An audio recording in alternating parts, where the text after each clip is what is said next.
Morning. Just doing a quick, well, not a quick review, quite an extensive review on TDM 900. I owned this bike now for just over 2 years, done nearly 18,000 miles on it. So I've got a good idea what's good, what's bad. I've been on YouTube. There's a couple of quick reviews and obviously people flying around alpine roads on them. But I thought I'd give you a real good overall understanding of what's good, what's not so good. Things to look out for if you want to buy this type of bike. It's a great bike.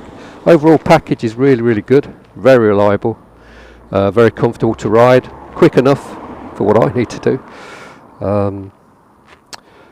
Yeah, so overall really happy with the bike.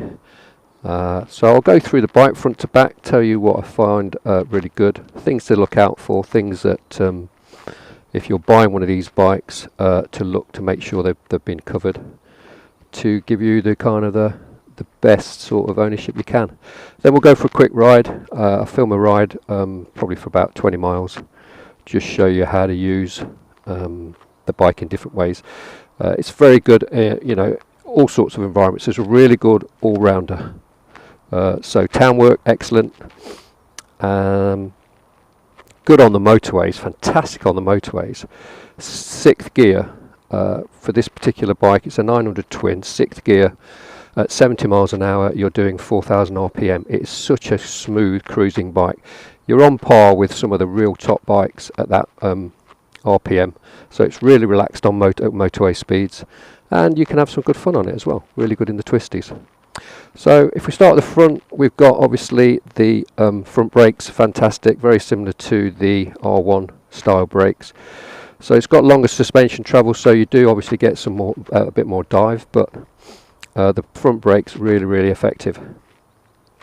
Headlight, so obviously headlights on all the time.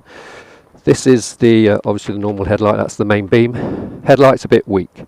I keep obviously trying to get out there and get a better quality bulb or a stronger bulb. Realistically, if you're out in the country at night, 60-65 miles an hour on the headlight tops. Main beam, obviously you can pick up a bit of speed, but they're not the best headlights, and if you can upgrade or find the one you're looking at with an upgraded headlight, brilliant. Touring screen, I've got one of the MRA touring screens. That's really effective at keeping the wind off your chest and helmet. So again, sitting at motorway speeds is really comfortable, really comfortable. This one's got it's got hand grips and everything, so that helps a lot. If we come back to the engine, I really like the engine. It's got certain characteristics, so you've got to know how to use it. It pulls really well from low revs, but the peak torque kicks in at about 6,000 RPM, so if you really want to kind of overtake things quickly, then you've got to have it up there. But there's very little vibration off the engine, despite the fact it's a twin. So I don't know what Yamaha have done. I've been out on a couple of modern bikes, Ducati 950. What else have I ridden? A Tracer 900, and even the Versys 1000, which has got a lovely smooth engine. But they all seem to be a bit buzzy through the handlebars, whereas this bike, it seems to be pretty smooth all the way through. You do feel it. It obviously is a twin, but when you're sitting on it and riding it, you don't seem to get any intrusion from vibrations at all. That's really nice. The engine, you'll see on the ride. Regarding the engine and the service maintenance, then it's really good from that point of view. 6,000 mile service interviews, 2 plugs every 12,000 miles, bang some oil in every 6, new oil filter every 12, and just ride it. I've recently done a suspension. You're supposed to do grease the suspension every 30, I think it's about 30,000 miles. So I've done that recently, and that's not difficult either. So from a DIY maintenance point of view, it's really good. So highly recommend it if you just want to buy it, you ride all the time, and then now and again have to do a little bit of servicing on it. Other than that, really like the bike. So what I've done here is fitted some heated grips on some of these. On some of these you see this system up here on the handlebars, but what I've done, obviously I've stuck them in here and it looks really neat, looks like it's part of the package, but really handy even in summer. Highly recommend heated grips. Mirrors, very good. I like the mirrors, no vibration, give you a really good all-round visibility. You probably see that when you see the film. When I'm riding, you can see plenty in the mirrors. Riding position is really, it's kind of upright, a little bit slightly biased forward, so you can, if you want to, lean onto your arms, but also you can basically bring yourself up, relax your arms completely, so you can do some really good slow speed manoeuvrability with the bike, or when you want to start obviously picking up speed in turns and corners, you can relax your shoulders and arms, which makes steering and cornering the bike a lot easier. So yeah, I mean, I can't fault, generally, its all-round capabilities. Fuel, 20 litre tank, that's really good. And I'm getting 50, 55 miles to the gallon. Yeah, so 200 miles easily on that. Yeah, 200 miles on a tank very easily. If you take it steady, you can have it up to 60 miles per gallon. If you're going like Billy O, probably drops to about 45 if you're really caning it. But I will say it's a really economical bike. The dash, got everything you need. You know, it's got none of the riding modes and the modern stuff you see, but it's got everything that I need. Fuel, obviously, it's got water temperature gauge. Got low oil warning light, so handy. You don't want to run out of oil. I like the digital speedo, it's awesome, it really is. Just about the right size as well, because I have to wear reading glasses, but even when I'm riding without them, I can see that perfectly. Tacho's cool, fuel gauge is really accurate. You can basically right down to, it starts to flash, and generally when it starts to flash you've still got about 4 litres in the tank, so there's plenty. It's got obviously the mileage, and then you've got 2 trip settings as well if you want to do trip calculations. All the other stuff is very basic stuff, but it's got hazard warning lights. So yeah, pretty much everything you're going to need realistically from that point of view. One of the other things I've found with this, when it gets really hot in the summer, so when the temperature is really hot and you're doing some town work, if you've not got your free play set on your clutch cable properly, it can sometimes struggle to get into neutral. So the free play on these is quite tight. It's about 15mm measured at the end of the handle, so it's not big, so you do have to have the clutch cable quite tight with 15mm free play. If it gets excessive, like I say, sometimes when it's really warm, you can struggle to find neutral. So if you've got that particular bike now and you're struggling to find neutral when it's hot, just check the free play on your clutch cable. Normally that will sort it. Other mods. So there have been things on YouTube and also on the forum about them missing when they get wet. So riding in heavy rain, you can sometimes get a miss. All the recommendations are that you wrap the HT leads and the coil, where the HT leads connect with the coil, in rubber tape, amalgam tape I think they call it. I've done that on both sides. Yeah, I've ridden in some torrential downpours and no problems at all with it missing. What else have they got? There's a mod, yeah, low speed, so it's quite lumpy. When they came out of the factory, apparently they've got 2 sections in the airbox to meet noise regulations. Can be quite lumpy at low speed, so anything under 2500 RPM can feel a little bit rough when you're doing town work. However, there is something you can do to the ECU cabling. There's a little wire you can remove. Also there's an airbox mod you can do on them that completely smooths that out. So if you've got a TDM that's doing that, then highly recommend. I've done the one with the cable, removing the cable from the ECU. I can be at 32 miles an hour on this bike in 4th gear at just over 2000 RPM, really smooth. So it does work. Highly recommend you do it. What else then? Yeah, cold starting. Sometimes in the winter, you go to start the bike and it won't start. Now the way the cold start mechanism on these works, it works off the cooling system. It's a plunger and a sliding section on the carburetors. Sometimes if it gets a little bit corroded, then it can stick out. The plunger can stick open. When you want it to start from cold, the plunger has to be in. So when it warms up, as the temperature warms up, it pushes the plunger out, and normally it rides obviously with the plunger out at normal operating temperature. Now sometimes if it gets a bit corroded, when you switch the bike off, put it in the garage, it doesn't go back in as the temperature cools down. So if it doesn't start, dead easy, just go down there, find the rod that's connected to the plunger, give it a push, that pushes it back in, and the bike will start. But at some point you do obviously need to get in and just obviously give it a bit of lubrication so it's working properly. That has probably been the only time the bike's not started, and 2 years it normally can get through a battery in 2 to 3 years as well. So I don't know why, but yeah, battery, I'm on my second battery now in 2.5 years. So they can get through batteries. I don't know why that is. But honestly, if you want, or if you're interested in this sort of bike, then I would highly recommend it. Like I say, I've ridden modern bikes. Yeah, they've got all the stuff on them. Realistically, I cannot see the point in the extra cash it would cost me to buy it. So I'm waiting for something quite spectacular to get me to change. So we'll get it going, and we'll have a bit of a ride, and I'll give you an idea of obviously what they're like, what to look out for. That's pretty much most of the bike you've got to consider. I've had my wife's been on the back, really good pillion seat, nice sort of low foot pegs as well, because the exhausts are quite low, so you're not got your knees up under your chin if you're a pillion. Top box is really good, obviously like a little boot. Chains, now the chains are lasting about 15,000 miles. I've got a Scott oiler on the chain, so I'll probably get a little bit more than that.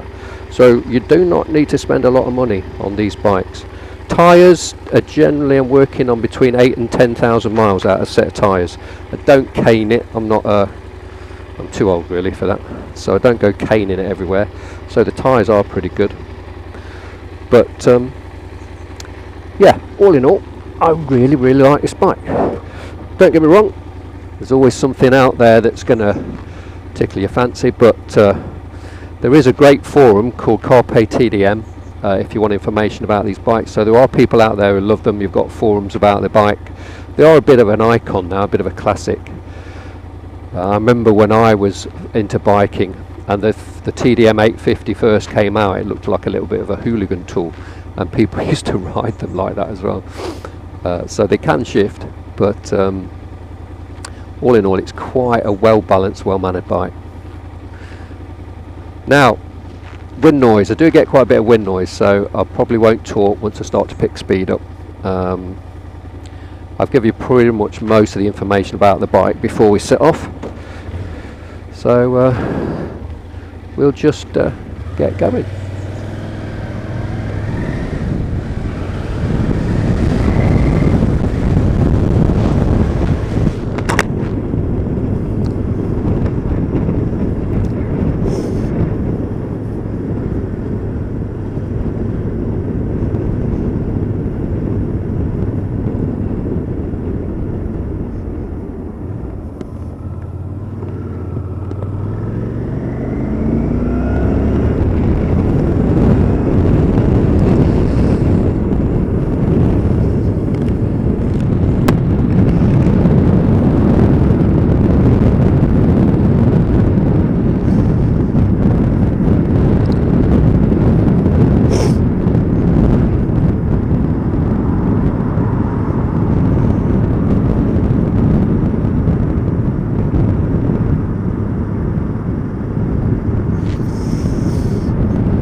Although this is dual carriageway, they have made it 40. There've been a couple of accidents along here, so they've made it 40 all the way along here.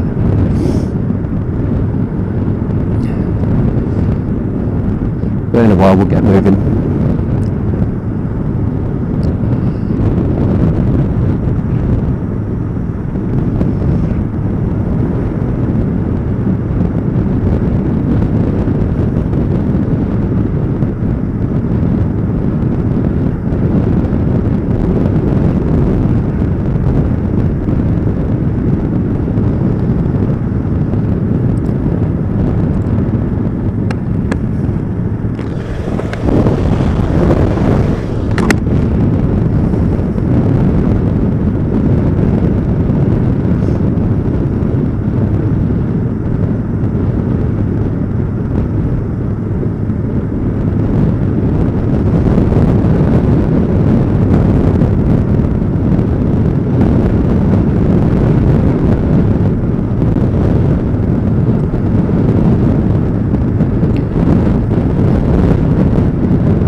this is buzzing along. I'm in 5th gear, 2000 RPM, and you've got the twin sort of way, you know, got a little bit of character there, but smooth, so smooth with that mod done to it. I've been no problem just ticking along at these sort of speeds, these sort of revs.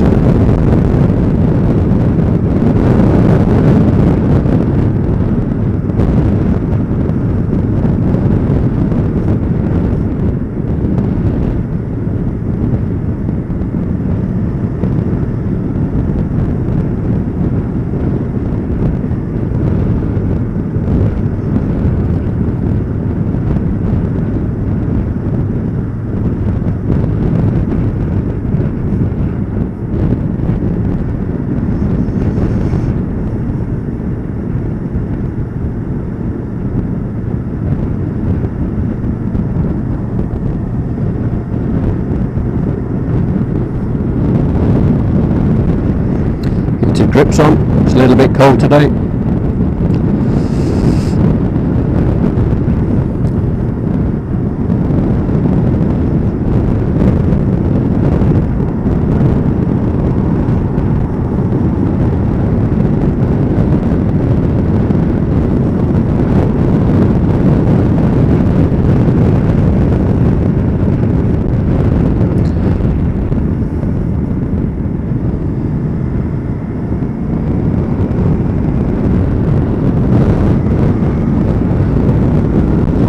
So it picks up quite nicely.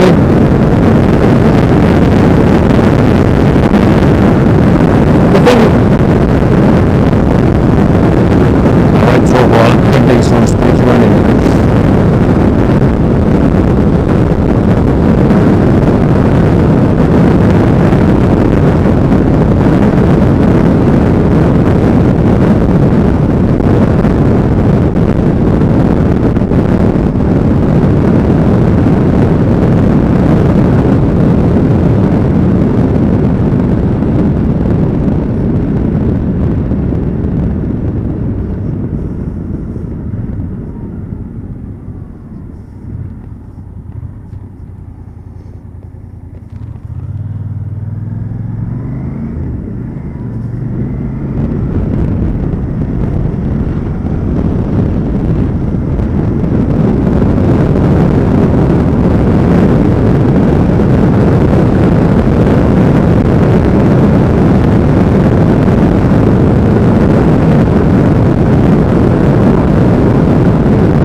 So while there's very little turbulence off this screen, there is a lot of wind noise when you're trying to use the microphone. So hence I tend not to talk once I pick a bit of speed up, but there's no buffeting at all.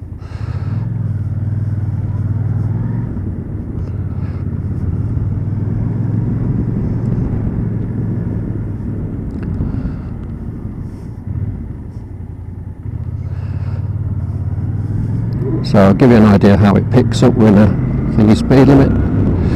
Okay, so from here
quite a pleasant place to be, plenty of visibility because of the riding position. You can see generally over most vehicles when you're riding along. It's a little bit like an adventure bike from a riding position point of view. Suspension pretty good. I mean, this is 16-year-old bike now. I think it's on the, well, it is on the original suspension. So, and it still does alright. Still does really well. It's not going to be as good as a new bike, but still handles bumps really well, handles corners really well, handles braking forces really well.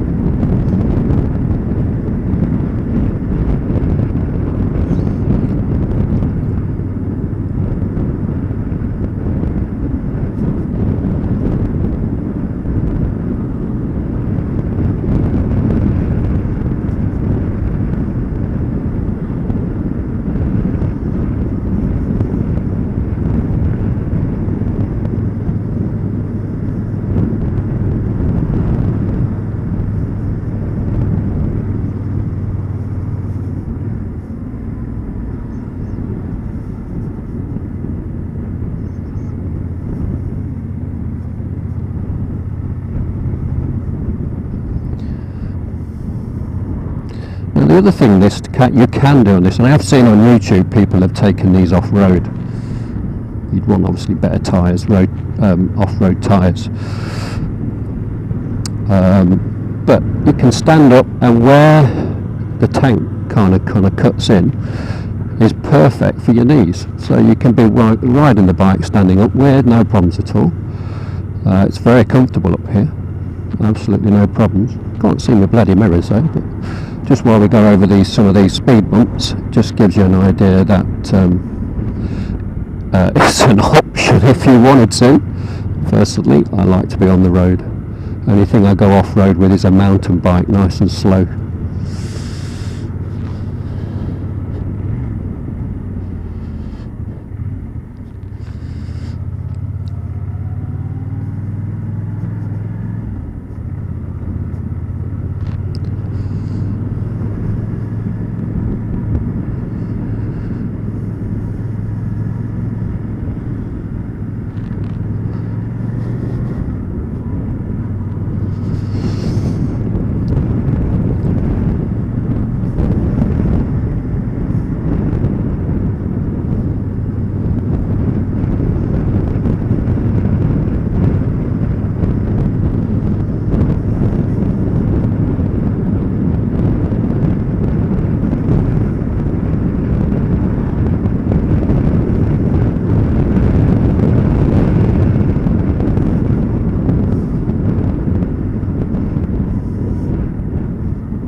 Bad day today.